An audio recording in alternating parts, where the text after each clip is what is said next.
of last night, there are 56 cases of COVID in Pierce County, and unfortunately, we experienced our first death yesterday. A wonderful woman, PTA member in one of our school districts, and not a number. She was just a wonderful woman, and we honor her and her family at this time. So in our Emergency Operations Center, we've really been working to address what we call non-pharmaceutical interventions. And those are the things that we've been walking the community through, whether it's hand washing, other respiratory hygiene, coughing into our elbows, cleaning and disinfecting surfaces. So there are 13 measures that get more and more kind of aggressive to fight this illness. And we have worked our way through 11 of the 13 items. So now we're all doing social distancing, and in the room I can verify we're all about 6 feet away from each other. So we are following the guidance that our health partners have put forward.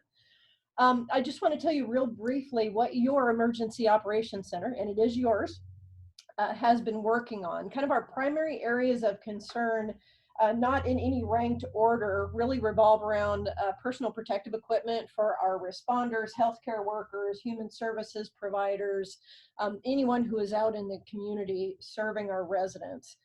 We've had a critical shortage to the point where up north, there was actually a hospital in Skagit County that was ready to close within 2 days because they did not have protective equipment.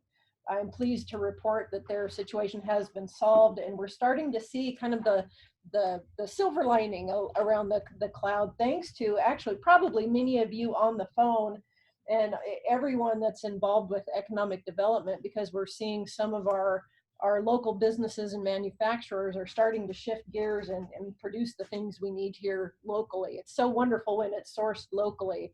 So I think we'll start to see more things becoming available. Medical surge is another issue, is how do we ensure that our healthcare medical providers have the people they need to provide services, so we support them. The supply chain is, I can't even stress how important that is right now, and ensuring, as we see in our stores, that there are fewer and fewer WIC eligible items. We are working in our Emergency Operations Center to establish community points of distribution so we can continue to support the Emergency Food Network and others to ensure our most vulnerable get the nutrition that they need. And I do want to do a shout out to our county council who appropriated funds for the Emergency Food Network to help keep their critical business moving. Isolation and quarantine is an issue. We're looking at facilities around the county. There are a number of criteria we have to address, making sure these facilities are located near hospitals, and a lot of other requirements, but to support our medical and healthcare in that setting. We also are looking at, of course, supporting our public safety entities, our schools. They are working so hard. They closed down, but they are hard at work, still feeding children in the districts, and also providing critical daycare services for a variety of responders and medical providers. And the reason we're here today, it is a priority for our county executive, our council, and our Emergency Operations Center to ensure we are providing support to our business community. So as we know, many of you have probably already heard that we do have, I'm pulling up my notes, on Monday, the Small Business Administrator designated Pierce County as a primary county for economic injury assistance. So now small businesses and private nonprofits in Pierce County are eligible to apply for low interest loans for economic losses that began January 31. So information, I'm sure, will be sent out through SBA. You may get it from a variety of sources. So SBA, economic development offices from various jurisdictions, chambers like this, you will probably be flooded with information, but it will include directions and all the forms we need to complete the process. And I know my partner in crime here, Gary Wescott, will go into greater detail, but just to hit the highlights, again, these economic injury disaster loans are for small businesses, small agriculture cooperatives, and most private nonprofit organizations.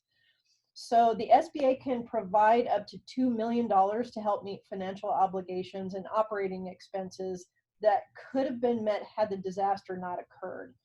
So I was on a call, a congressional call this morning, and one thing we asked for was that, that businesses not have to wait weeks for the money to flow and for the loans to get established. So anything that our congressional delegation can do for businesses get their money very quickly as a priority.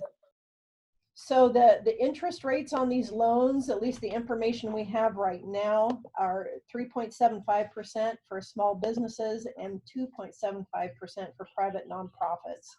And the terms of those loans will not exceed 30 years, and the repayment term will be determined by your ability to repay the loan. And payments are not required for the first 12 months.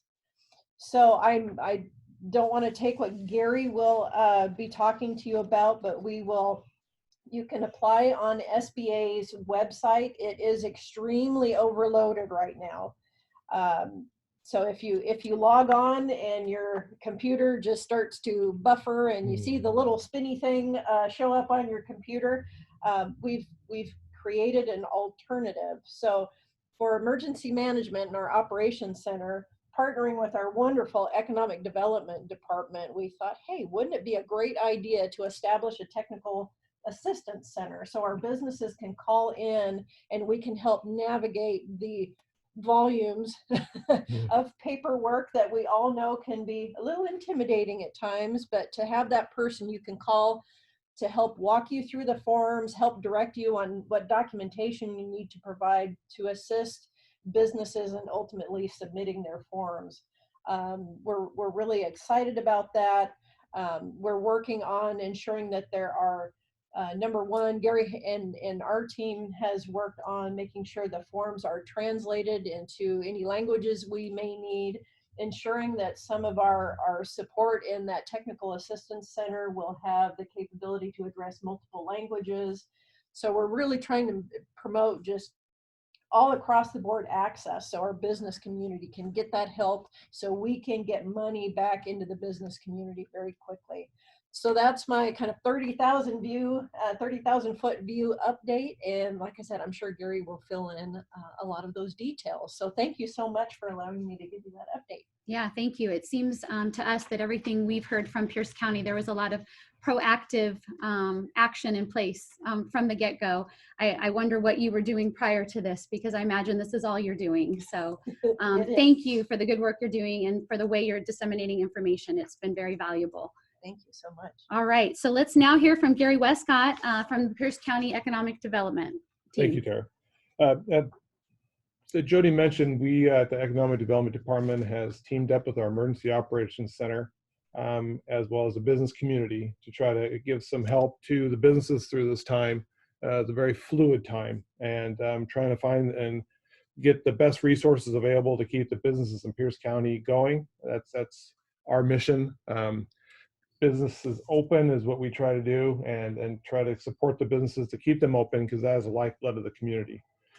As Jody mentioned, the major funds out there right now is going to be the SBA disaster loans, the EIDL loans. We're through some training with them today at 11 o'clock, and it's everything moving so fast that the presenter's slides were even outdated. They're 24 hours. So what Congress, SBA, they're really trying to do to expedite the process to get funding back to the businesses. They're reducing paperwork criteria, simplifying it down, and their goal is to be able to turn these within 3 weeks. By the time you apply, to review with caseworker, loan processors, to approval, and then after those 3 weeks and within 5 days, they want to be able to electronically fund the businesses to get the money to them as fast as they can. Anything less than $25,000, there is not, collateral is not needed. You just have to show injury, which is economic injury for this disaster, which is another difference that they've had in the past. Everything's been a structural, physical damage catastrophe. So this one, they've had to redo all the paperwork because it's all economic and it doesn't have the business physical damage aspect to it. So they're relearning as they go. And another issue, and Jody alluded to it, is the overwhelming stress on their website. Normally in a disaster, it's sectional or portions of the country, where this one is nationwide. So there is no help from East Coast, West Coast, Southwest. We're all in it and all hands on. So they're trying to do the best they can by empowering local SBDCs, the small business development centers, anything that they have assets on the ground to be able to assist. So that's where we've stepped up as the Economic Development Department to be an assist for the SBA paperwork. Jody alluded to it. We'll have a call center that you can call into, which we will hopefully be up and running Monday. And calling in there, there'll be the point of contact to help direct you to the resources. We have language bank available to be able to assist those folks that are not native English speakers. Unfortunately, all the forms online are in English only. So, and that's all they're going to do at this point. There are some forms that we can get to do non-English, but they really suggest everything online to expedite the process. And again, they're just trying to do this on the fly as they go. So there are things available.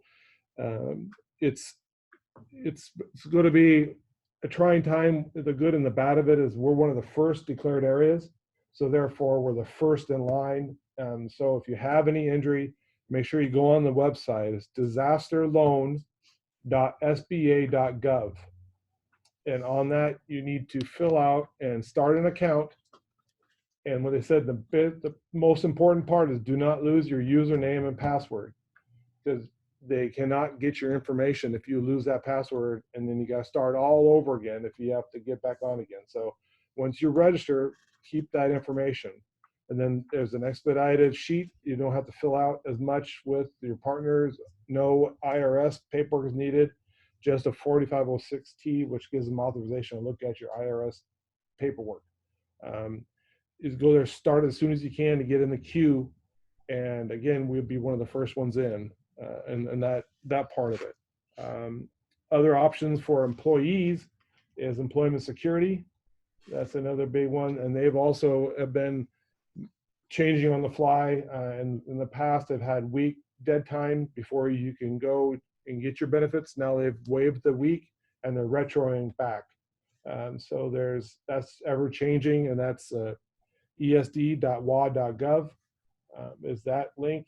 And all these links, if you go to the Pierce County website, and their links are on there to our economic development page, and all these resources are on there, and we update them daily. As we get information, we try to keep that uplinked and changed and updated for you guys to figure out where to go, how to ask the questions.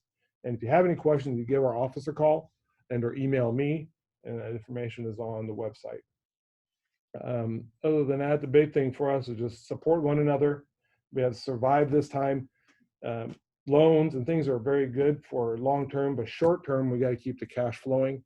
And we understand at the county level, we're trying to figure out some things that we could do to help businesses out short-term.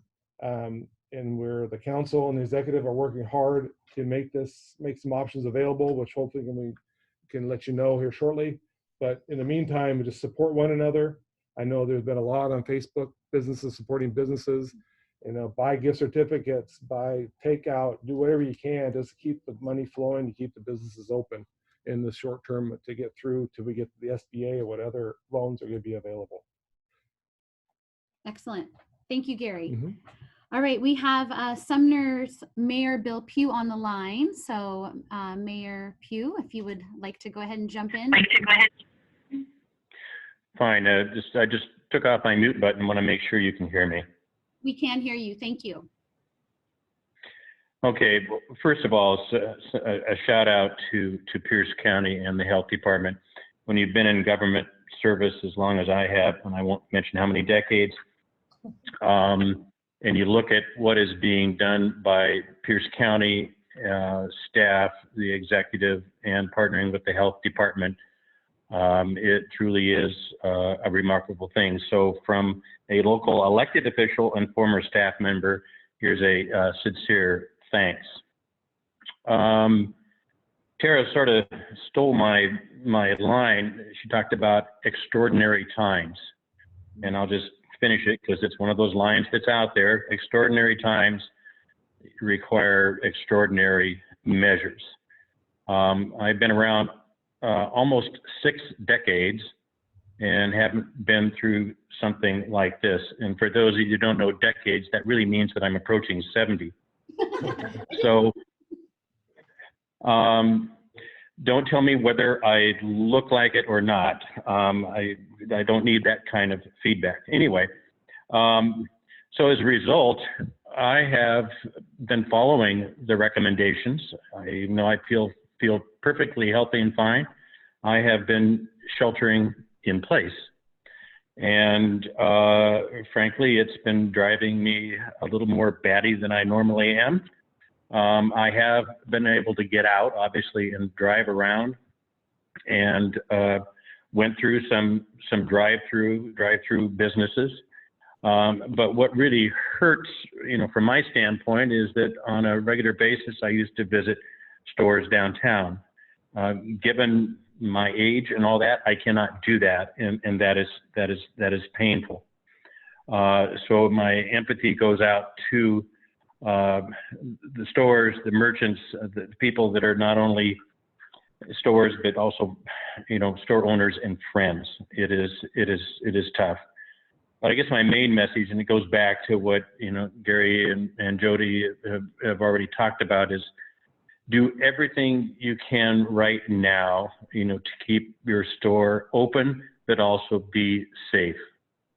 And I would encourage the businesses, as has already been said, to follow the social distancing guidelines and disinfect surfaces and all that stuff, so that you can do your part in trying to keep this thing from spreading. I mean, we're past the testing part of the thing. We're really into the critical social distancing part for this to be effective and to flatten the curve. And from that standpoint, be innovative. I just got an email feed from McClendon's, and it talked about outdoor registers. And I'll read this thing. It says, at this moment, our tech team is working to get outdoor registers operational at each store ASAP, but we're not there yet. We apologize for the inconvenience. We'll let you know when outdoor registers are up and running. But the next statement is the one that sort of captured my heart. It said, stay home, enjoy the sunshine, and we'll flatten the curve together to help slow the spread of coronavirus in our community.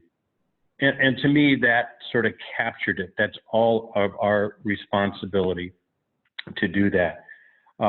Jason Wilson will go over some of the things about City Hall, but one of the things that we ran into recently was our parks. Our parks are one of the few areas that are open to families and to individuals that, do have to stay home. And so they go to our parks. And just the other day, one of our parks had a lot of people in it, and they weren't following the social distance guidelines, and they weren't even thinking about it. And so we're putting up signs as reminders to people to, yes, enjoy the parks, but, follow these guidelines, so that we can all be protective of one another. Like I said, Jason, he can go over some of the things that we're continuing to do in City Hall. A really interesting one, given everything that technically you went through to get this meeting going, as we had our first telephonic city council meeting. And some council members didn't really know how to mute their phones, which was an interesting situation. So we got through it, we learned from it, we'll continue to learn, and we'll continue to provide, city services. I guess my final message is that we will get through this. It will be painful, it will hurt, but we will get through this. And then when we get through this, then we'll begin to rebuild what we have lost.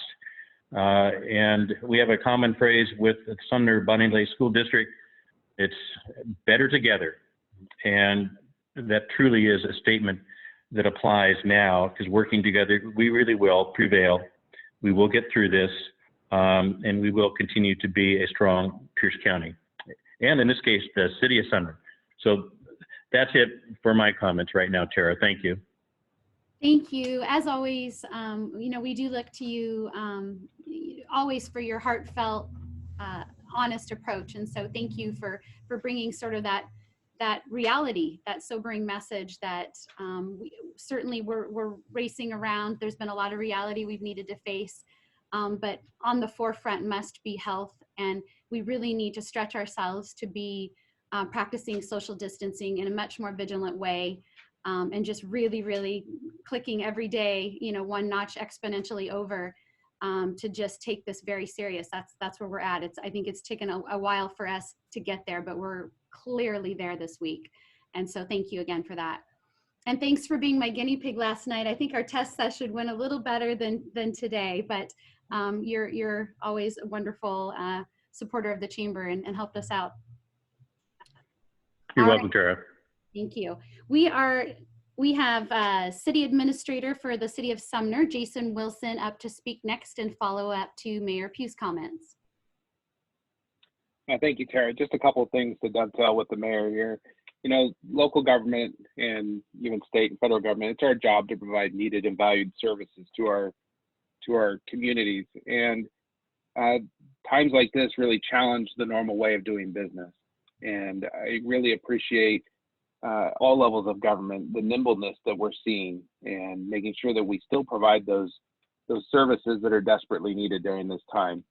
It's important to know that the way that we're providing services may be different, but we're still out there working. A good example of that is, earlier this week, like many cities, we limited access to our city hall. Most of our staff are at home teleworking if they're able to.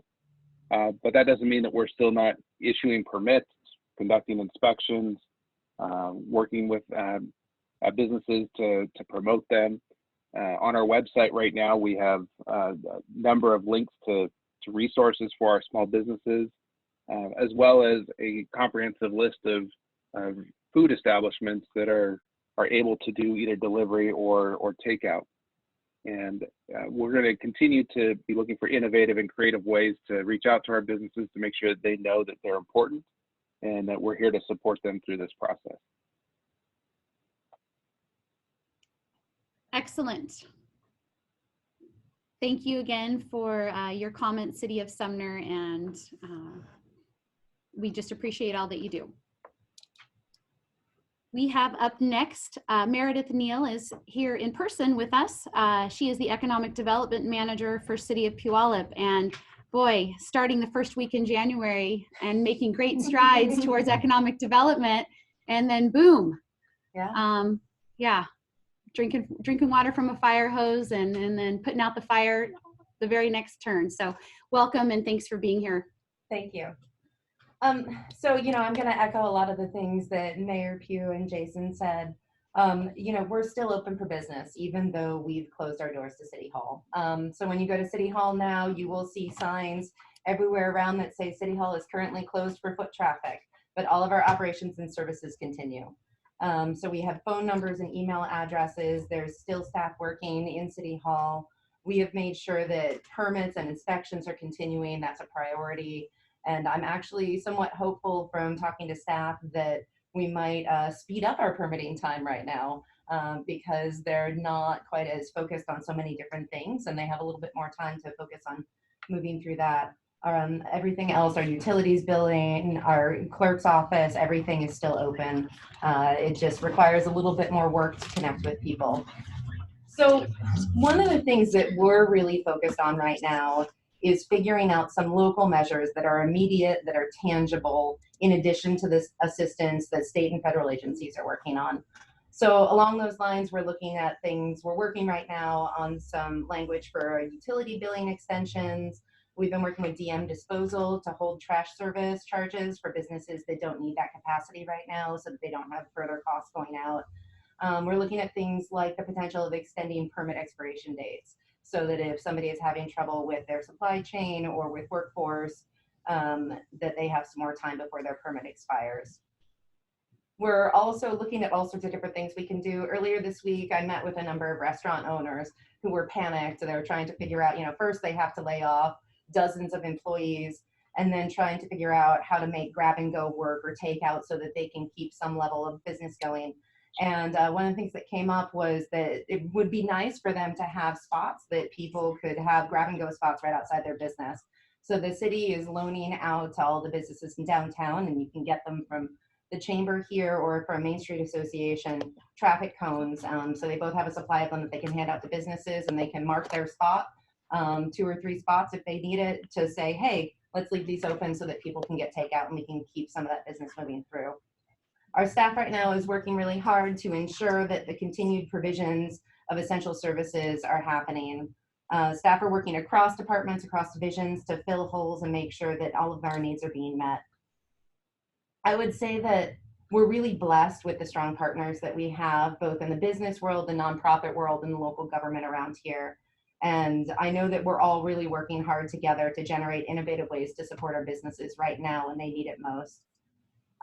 In talking to businesses, I know that a lot of them are in this very difficult decision mode right now, where they're deciding so that they can keep their business afloat and be able to hire people on the other end of this. So anything that we can do, the city of Puyallup is definitely committed to providing each other and our businesses support and seek ways to lessen the impacts with our partners. So, and I would put out there that if anybody has any ideas, like the restaurant saying, hey, it'd be cool if we had cones, reach out to us, let us know, we'll see what we can do. And we're definitely looking at what other jurisdictions are doing and what we can put into place to support our businesses. Excellent. Thank you. We have next Kevin B. Dull, who's the Senior Vice President of Human Potential for MultiCare. He will be very happy to learn. He's not here in person with us, but I do have gifts for the panelists. They're very hot commodities around here. They are MultiCare, let's see, is it Mary Bridge sanitizers, yeah. Personal sanitizers. So thank you, MultiCare. So Kevin, you are unmuted, and thanks for being here today.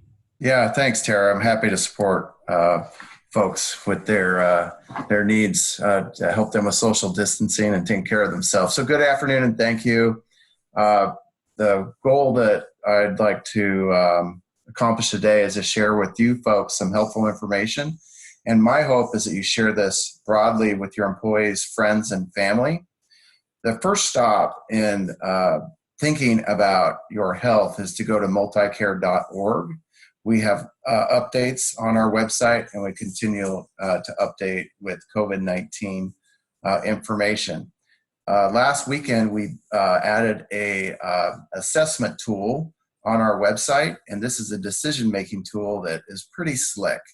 If you go to our website and you look to the bottom right-hand side of the website, you'll see an orange icon there to click on. And it's actually kind of fun to work through to experience it. So what this tool does is it allows you or whoever is interested to work through their current health scenario. And based on the results, you can then connect for a free visit with one of our virtual care providers if needed. So a little bit about our virtual care platform. We have been in the virtual care offerings, I don't know, for about 3 years. Before COVID-19, we had 20 visits per day to this service. We are now averaging 900 per day. So a significant increase. But what this does is it significantly reduces the number of people showing up in our EDs and our urgent cares. Now, as a human resource or the human potential person for MultiCare Health System, what we've done is we've staffed up this function to address the demand of virtual care services. Another top tip is it's best to receive virtual advice before going to a healthcare facility. What we're finding, and you folks are probably experiencing this, is you're worried. And what we have characterized these folks we've characterized these folks as the worried well. Many of us are well, but maybe we have a cough or a sniffle, and then we want to get more information. The virtual visit is very helpful because this information can direct you to the best care options available. And if you do need to engage with the healthcare system, we can coordinate your arrival at one of our facilities. So shifting gears a bit, and it's been mentioned on the phone, there's a lot of statewide planning efforts going on. And what I would like to share with you is that MHS and CHI for Francisco, we're on daily planning calls with the governor, state and county departments of health, and all the other regional healthcare providers, and it includes statewide providers. We are planning for an expected surge in COVID-19 cases. Mentioned on the phone a number of times is social distancing is key to us successfully managing the demand for our hospital beds. And it takes all of us to be prepared and make the right concerted behavior changes to protect our communities. And what I'd like to leave folks with is a challenge. And this is one I've shared with my two sons, they're 17 and 13. What I challenge them to do is wash their hands once per hour, just to build that habit and that thinking in and around taking care of themselves and taking care of their family. Thanks, Tara. Thank you, Kevin, for being here and for the hard work MultiCare is doing. I know you yourself are on day 28, and like you said, we likely have tougher days ahead. So we're with you. Good luck.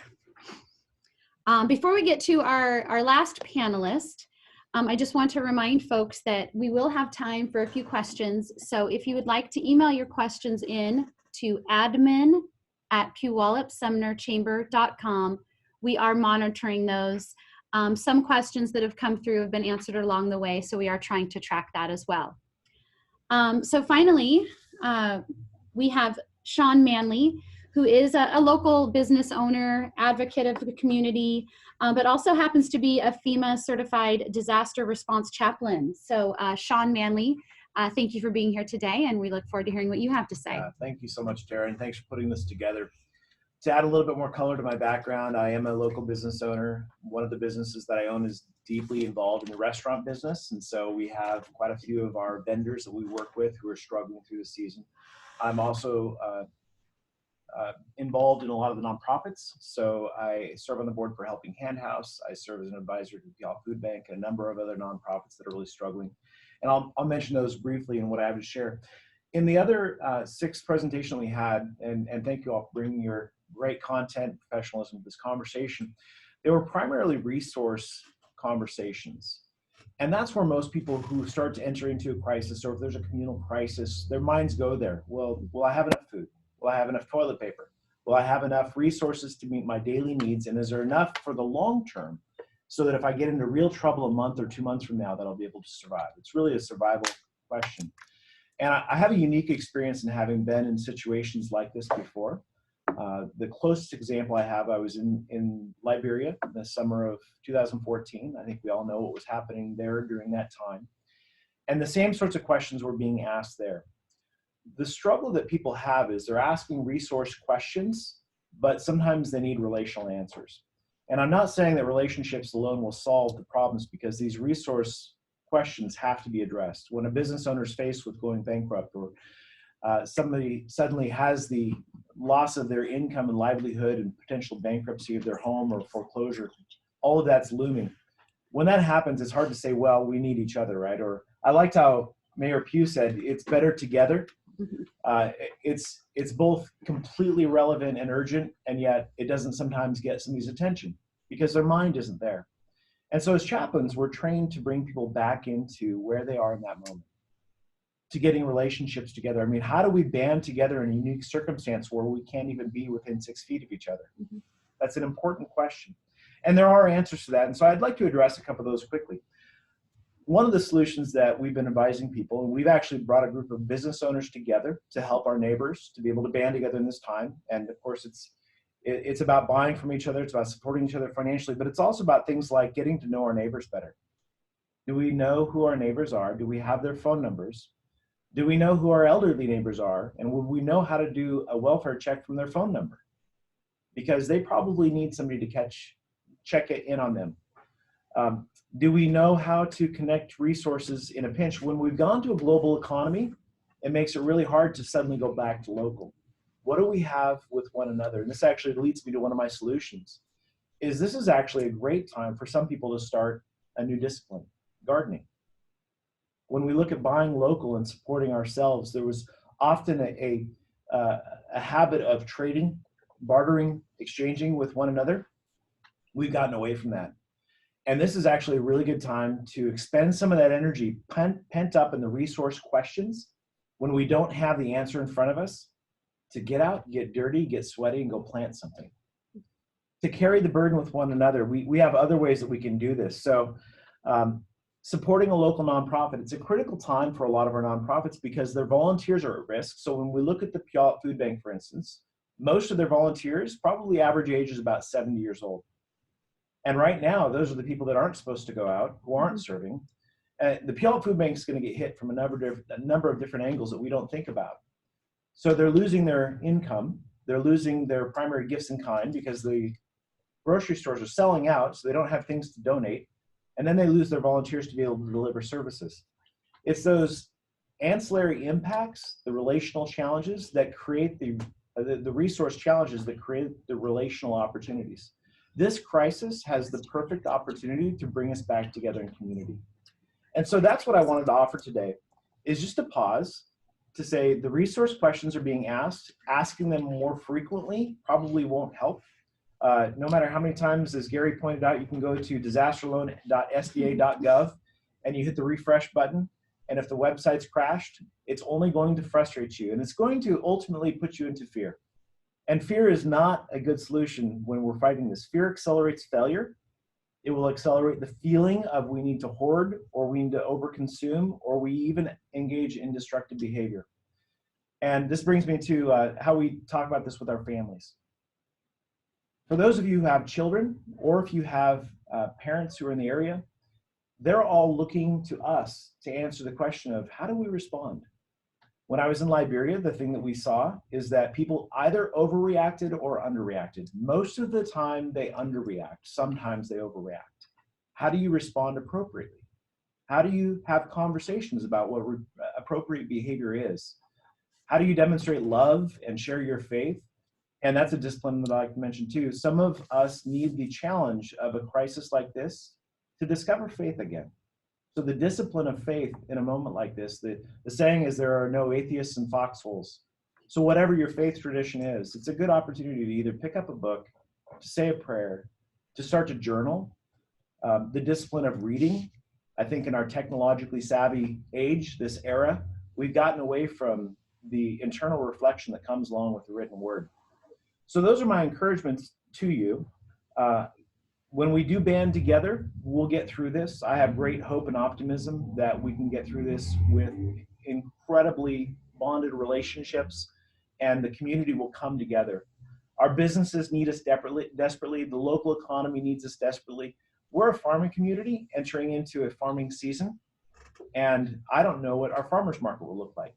So how do we connect with our farms? How do we let our farmers know that we really appreciate and that we want to support them? So that's my encouragement and admonition to all of you today. I'd love to be able to answer any questions about that. But again, thank you for all of your time. I'm just so impressed with the diversity of topic and knowledge that came together with this panel. We fortunately have a couple of others on the phone that I will certainly ask to be a part of a panel. It is our intention to have this once a week, potentially again on Thursdays at 3.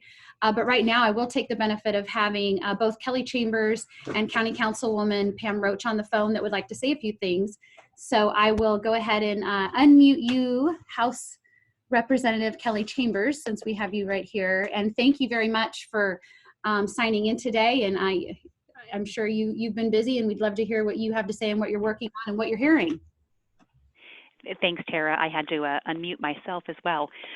Yeah, it's been kind of a crazy week. We certainly didn't, this was not the vision that I had for this week, I guess is what I would say. So I've been out of the legislature, but back here in my business in Tacoma, but then alternating hats very quickly with back to legislative issues, doing a follow-up and wrapping up with the session, but at the same time trying to run my own business. And I'm in the long-term care industry, so we're taking care of seniors that are vulnerable to this virus, and how do we continue to serve and protect them.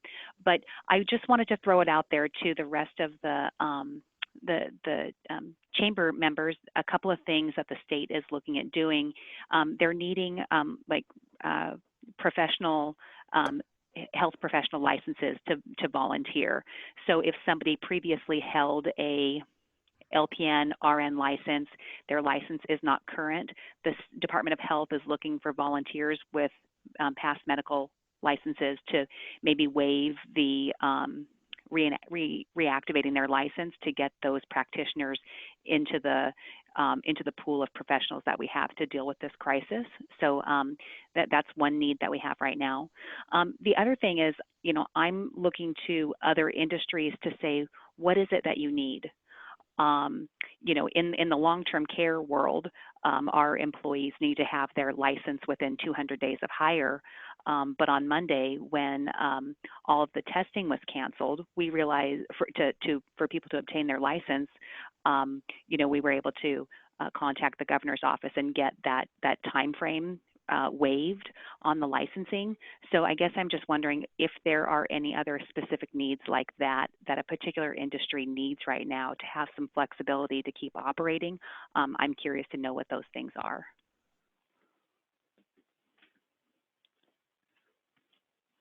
All right. I'm not sure if that's a question for anyone in particular here, or if this is just something we should look at for the next. Yeah, just putting it out there for, so that people can be thinking about their industry, their business. We know that, certain industries like the restaurant industry is being hit really hard. But if there are other sectors that need some flexibility in order to continue going about their business, those are things that we'd like to know about at this time. So with that, I just would say hello to everyone and hand it over to Councilwoman Roach. Yes, thank you, Kelly. We will get to Pam. I think County Councilwoman Pam, right?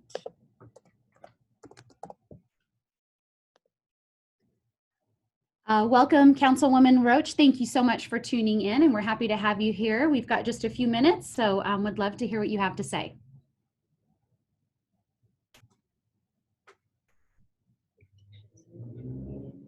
Do you have your own phone muted? I believe we have unmuted you from our end.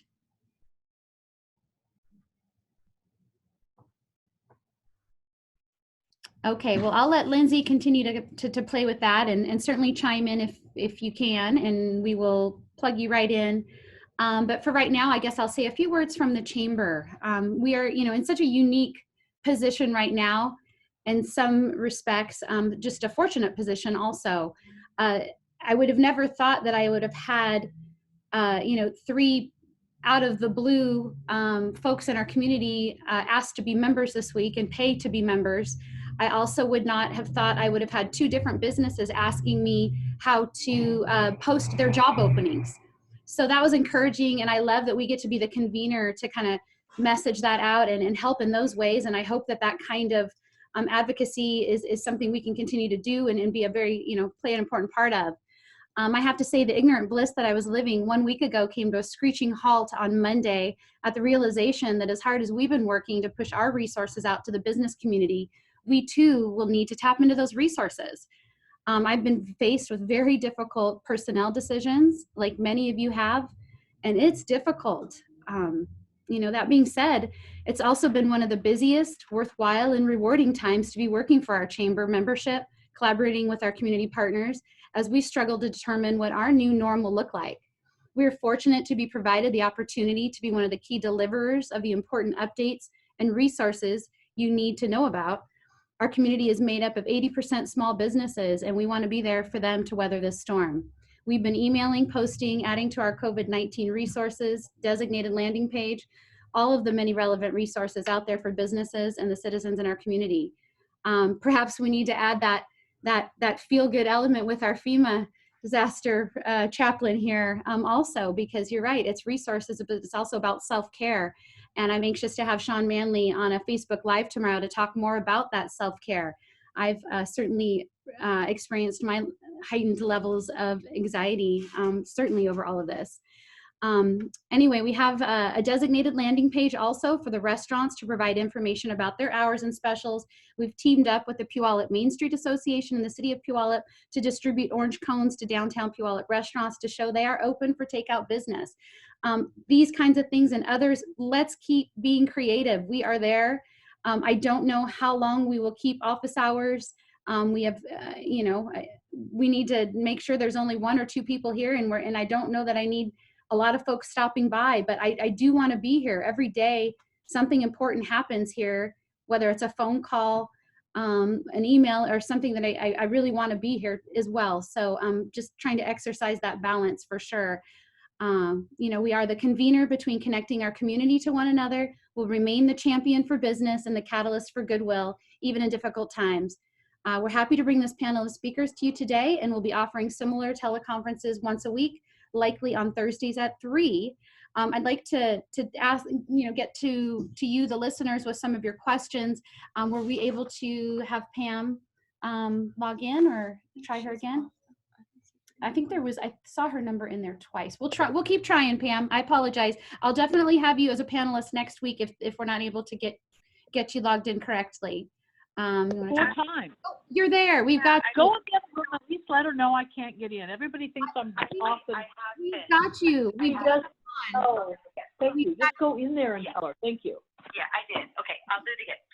County Councilwoman, we've got you in. You had 2 phone numbers there that were. Can you hear me? We can hear you. Can you hear me now? We sure can. Can you hear me now? Okay, good. Because I tried 4 times. I'm sorry. So I just be real quick because I know you're just about done. So 3 things. The governor yesterday said essentially to every renter, you don't have to pay rent if you don't want to, and there'll be no legal recourse for the landowner. I'd like to have the chamber, meaning the Washington State Association, the AWB, Association of Washington Business, say something because, hey, don't you even have to have proof that you've lost your job? And is there any obligation at all to try to pay that back rent? Now, if you've got a rental, and many of you sitting in this phone conversation do, and some of you may still have a payment on your rental that you're renting. This is a double hit in that case. Money you don't bring in, money, you see the situation. Right. There needs to be some parameters around this, or everybody's going to do it. Why wouldn't you? Secondly, ag labor. So I talked with John Stumiller yesterday. He's with the Farm Bureau Association on a state level, known for years. And this is a problem. It always is a problem with the H-2A workers, and it's even more a problem because of the virus. So what John tells me is, if you're coming up from Mexico, you're on a bus. You don't just come up on your own. You're on a bus because you do this year after year. And if there's anyone on the bus that has a fever, the whole bus is turned back. The whole bus is turned back. So I am trying to promote, now this state is different than other states. In Nebraska, they hire 14-year-olds to go out and tassel the corn. I didn't even know they did that. You shake the corn stalk and the little things come down and go into the blossoms and you get yourself some corn. In this state, the history on this side of the mountains is berries, raspberries, beans, maybe bush beans or something. But I'm talking quickly. We really need to address this. I'm having a conference call next week on a Monday to discuss this with our ag committee that we have in the county. But if we don't have workers, that is a big problem. And I wanted to, because this is the second largest industry in the state. I think Boeing is still number 1. It may have shifted into number 2. But all those cherries need to be picked. And because of labor complaint, I can remember this about 20 years ago, labor said, hey, you're not paying these kids enough and so forth. So this summer, all the kids are playing video games. Nobody's out working in somebody's raspberry patch. I'm quickly bringing it up. I think you see the issue, and we have still remaining farms, active farms, in our Puyallup, Sumner area. And I'm looking for some support with that. If you're interested in helping in an effort to try to get our labor market back up and running, I'd be happy to hear from you. Third thing is better planning for emergencies. Bless the hearts of everybody there from the emergency management. But I took a phone call a couple days ago, and everybody I think knows this now. They're probably going to be taking the Best Western, South Hill, and then two other places: West Pierce County, Central Pierce County, East Pierce County. So probably the Best Western has 100 spots. They had has 100 beds, but there were 100 spots across the county that people were looking at. I don't think the public was so involved in that. I thought they'd have a plan that would be for this kind of emergency and that one and that one. There'd be plans on the shelf. What happens if you have a cyber attack and this happens? Apparently not. So we need to be urging looking at that jail for conversion of some of the places in there. They're empty. And whatever else, because and I'm sorry, I'm so quick, and I tried to get in the conversation, couldn't do it. Thank you, Tara. Yeah, no, thank you. I'm happy to have you on one of the panels. I know those are passion projects of yours, and I'm happy to, the first two that you mentioned, you're right, there needs to be some advocacy on that. Thank you so much.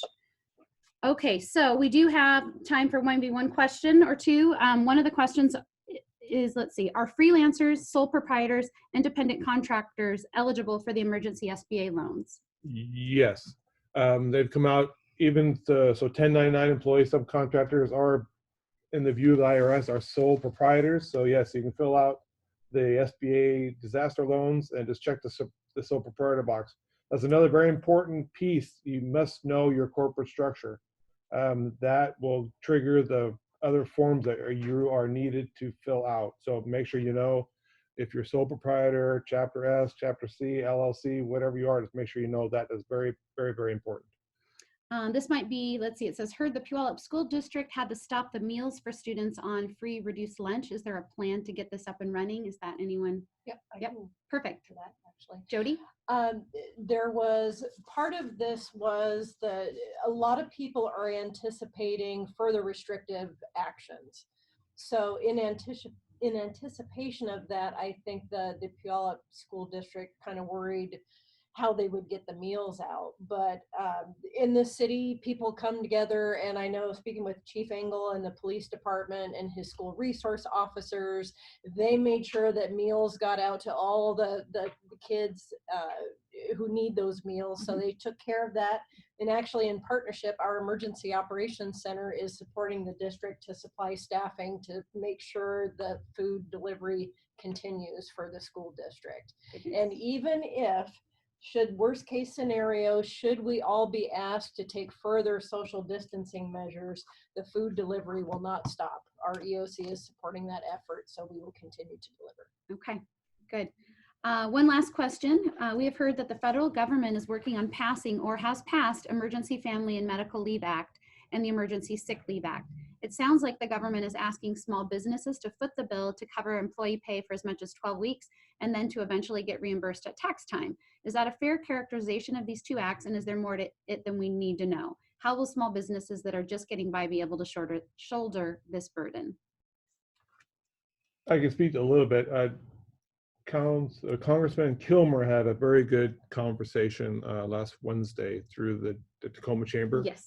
And he really hit the highlights. So if you could go to the Tacoma Pierce County Chamber, and there's a transcript of what was said there, he really spoke to it, and he is very knowledgeable on that. It sounds like that the family leave and the sick, or the employment security, will be taken care of on the local level, but the federal government will backfill the needs based on how much is left over. So apparently there's legislation coming through, that's going through, I guess that's their phase 2 of legislation, is to be able to backfill the family leave and then employment security. And I know there's extended coverages as well through the state for employment security, and trying to extend the period for beyond 2 weeks, because they don't know how long this is going to last. So they're trying to really keep that going to keep the employee covered and the families covered. Excellent. Thank you for that question, and thank you for that answer. So again, panel, we are so privileged to have you share your heartfelt wisdom and resources with us today. Thank you at home for tuning in to the Chamber City County Connection. We hope you have found this teleconference helpful. It's a very scary time, unlike any other. The silver lining is that it is bringing this country together, and we're finding creative ways to move things forward, even though we haven't fully experienced the full knockdown. The assets we have in this community are incredible and will be one of the reasons we will make it through this extraordinary and challenging time, elevating each other. But first, please do your part to be vigilant about social distancing, be good role models to others with your practices, elevate your level of isolation, stay healthy, support our local businesses as best you can, but you, your family, your health is the most important thing. Everything else is replaceable. God bless, and do we have any other final one words? more thing to add, I just want to make sure, alluded to a couple times, was the supply chain, and Jody mentioned it on the food. The biggest priority they're doing right now in the statewide is make sure the supply chain remains open. The executive has signed noise curfew abatements, so the trucks can deliver 24/7. The roads are open. Grocery stores are online every week discussing issues and problems, make sure that it stays open. The port's open, so they don't need to hoard. There's product being made, is being manufactured. It's not an infrastructure problem, it's just a people problem. So just take what you need and do that for help the community out, and just don't worry that things are going to be moving. Another thing for the businesses, if you have things that you do, we need the N95 masks and those kind of things. We've gotten some businesses in Frederickson have donated masks to our EOC so they can dispense them out as needed. So the businesses are starting to come in, ask what we can do.